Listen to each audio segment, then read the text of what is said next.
আসসালামু আলাইকুম ভাইয়া। ওয়ালাইকুম সালাম।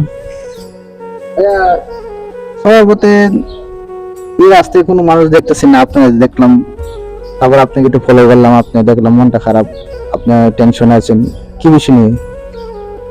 বসে আছি ভাই, মন গতি পালা নাই। দেশ থেকে আওয়ার পরে বিদেশে মন টনে করে বাইঙে গেছে।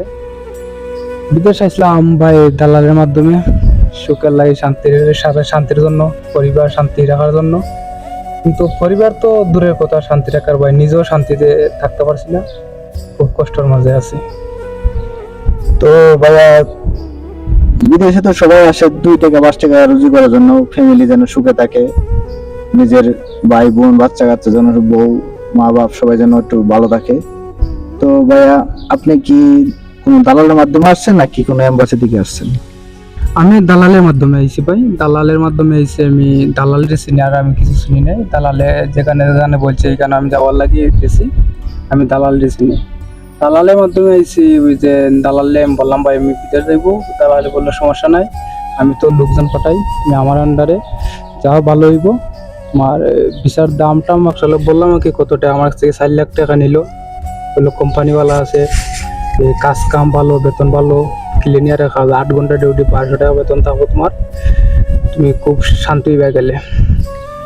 তো ভাইয়া, দালালে যা বললো, আপনি তো আসছেন, আসার পরে কি দালালের সব কথা কি মিল পেয়েছেন নাকি কোনো জায়গায় কোনো গরমিল আছে? না না, 100-র মাঝে ভাই 99 আমি দালালের কথা মিল পাই নাই। 100-র মাঝে আমি 99 দালালের মিল পাই না, 1% আমি দালালের মিল পাই না, বুঝলেন।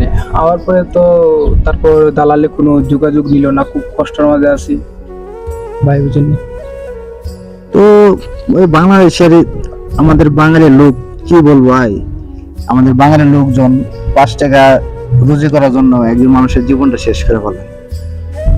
ভাই আমিও আসলাম দূরপ্রবাসী, আমারও দালালে বললো ভাই কোম্পানি ভালো, কাজ না থাকলে বসে থাকলে বেতন দিব। এখন আসলাম ভাই, 4 বছর হয়ে গেল, 4 বছরে মনে হয় 1 মাস বেতন পাইছি। এই যে বসে বসে 100 টাকা 200 টাকা, ভাই আমি ফ্যামিলিতে কি পাঠাবো, না আমি কি খাবো 100 টাকা 200 টাকায়? তো আপনি কি দালালের কাছে আর কিছু বলেন নাই বা যোগাযোগ করেন নাই? না, যোগাযোগ করলে তো ভাই হয়তো ফোন দিলে ফোন টোন ধরে না, কোনো যোগাযোগে রাখতে চায় না। আমিও যোগাযোগ করতে পারি না, কল দিলে কল ধরবো না, কিভাবে দালালের লোকে যোগাযোগ করবা, বুঝলেন। যোগাযোগের কোনো সিস্টেম নাই দালালের লোকে। ও তাই তো ভাই, আপনি অনেক কষ্টে আছেন। মোট কত টাকা লাগছে আপনার? আমার তো 4 লাখ টাকা নিছে ভাই, বালা ভিসা কইয়া বিদেশ আওয়ার পরে, তো সৌদি আওয়ার পরে দেখি সাপ্লাই ভিসা, কোনো কোম্পানি সাপ্লাই ভিসা কোনো কাজ কাম দেয় নাই, এর মধ্যে খাওয়ান টাওয়ান ঠিক মতন দেয় নাই, বেতন মতন দেয় নাই, খুব কষ্টের মাঝে আছি ভাই, কি বলবো। ও ভাইয়া, তো এই দূরপ্রবাসে যতগুলো মানুষ দালাল ধরে আসছে, সবারই মানে সুখ বলতে কিছু নেই, কষ্ট আর কষ্ট। তো ভাইয়া, দালাল আপনাকে বাড়াইয়া দালাল সবকিছু বন্ধ করে দিয়েছে, আরেকজন লোক পাঠানোর চেষ্টা করতেছে। তো ভাইয়া, যাই হওয়ার হয়ে গেছে ভাইয়া, উপরে আল্লাহ আছে, আপনি আল্লাহ কাছে বিচার দিয়ে রাখেন, আল্লাহ যা করার আল্লাহ করবে, আপনি তো কিছু করতে পারবেন না। ঠিক আছে ইনশাল্লাহ, লোক দোয়া করবো আমরা লাগি, বুঝলেন, আল্লাহ যাতে শান্তি রাখে, সুস্থ রাখে, খুব কষ্টের মাঝে আছি, যাতে ভবিষ্যতে পরিবারে কোনো এক সময় সুখ দেওয়া যায়। তো যাই হোক, আল্লাহ তো হয়তো কোনো এক সময় কষ্ট দেয়, কোনো এক সময় সুখ দেয়, এটা আল্লাহর ইচ্ছা। তে ভালো আছেন ভাই আপনি? তবে আলহামদুলিল্লাহ আছি ভালোই, আল্লাহ রাখছে ভালোই।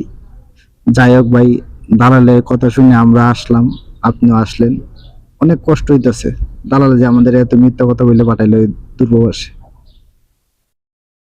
তো ভাইয়া ভালো থাকবেন। তো ভাই আসি, কি করবেন, দালালের তো আর কিছু করার নাই। ও, এই কোম্পানির দুঃখের কোনো শেষ নাই ভাই, দুঃখের কোনো শেষ নাই। কোম্পানির বসে রাখছে আমরা এই মোট 5 মাস হয়ে গেছে। তারপর যে কেউ চাকরি দেয় না, কেউ তো চাকরি পায়, হয়তো চাকরি তোমার বিনিয়োগে তোমার এই দাড়ি খাটা লাগে, এমন একটা কোম্পানি, চাকরি ধরতে হইলে দাড়ি কাটা লাগে, আর দাড়ি না কাটলে চাকরি মিলে না। এইটা তো খাটো, এটা তো কইতাছি না, এইটা তো খাটো।